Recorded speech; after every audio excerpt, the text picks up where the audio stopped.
যখন তুমি নিজের রক্তের মানুষের দ্বারা কষ্ট পাবে, তখন তুমি একবার নবী ইউসুফ আলাইহিস সালামের কথা মনে করো। তিনি কিভাবে নিজের ভাইয়ের দ্বারা প্রতারিত হয়েছিল।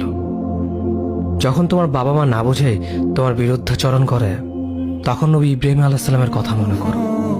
তার বাবা তাকে আগুনে নিক্ষেপ করায় ভূমিকা রেখেছিল। যখন তুমি সমস্যা থেকে পরিত্রাণের জন্য কোনো পথ পাবে না, তখন ইউনুস আলাইহিস সালামের কথা ভেবো। তিনি কতটা সময় তিমি মাছের পেটে আটকা পড়েছিল।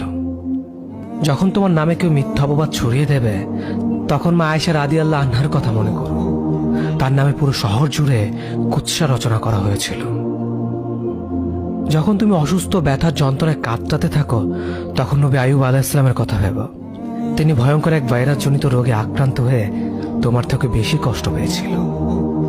যখন তুমি দিনের কোনো বিধান নীতিতে যুক্তি খুঁজে পাও না, তখন নবী নূহ আলাইহিস সালামের কথা ভেবো।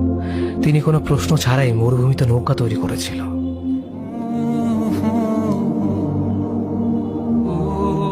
যখন তুমি আত্মীয়স্বজন, পরিবার, বন্ধু বান্ধবের কাছে হাসির পাত্রে পরিণত হও, তখন তুমি শেষ নবী হযরত মুহাম্মদ সাল্লাল্লাহু আলাইহি ওয়াসাল্লামের কথা ভেবো। রাসূল সাল্লাল্লাহু আলাইহি ওয়াসাল্লাম বলেছিলেন, সবচেয়ে বড় পরীক্ষা দিয়ে সব থেকে বড় পুরস্কার আসে। যখন আল্লাহ কাউকে ভালোবাসেন, তখন তাকে পরীক্ষা করেন, এবং যে এই পরীক্ষাগুলো মেনে নেয়, সে আল্লাহর সন্তুষ্টি অর্জন করে। আর যে অভিযোগ করে, সে তার ক্রোধের পাত্র হয়। হে আল্লাহ, তোমার কথা মনে করা, তোমার প্রতি কৃতজ্ঞ হওয়ার এবং তোমার ইবাদত করার তৌফিক আমাদের দান করো। আমিন। যেভাবে তুমি সন্তুষ্ট হও, সেভাবেই আমাদের পরিচালিত করো।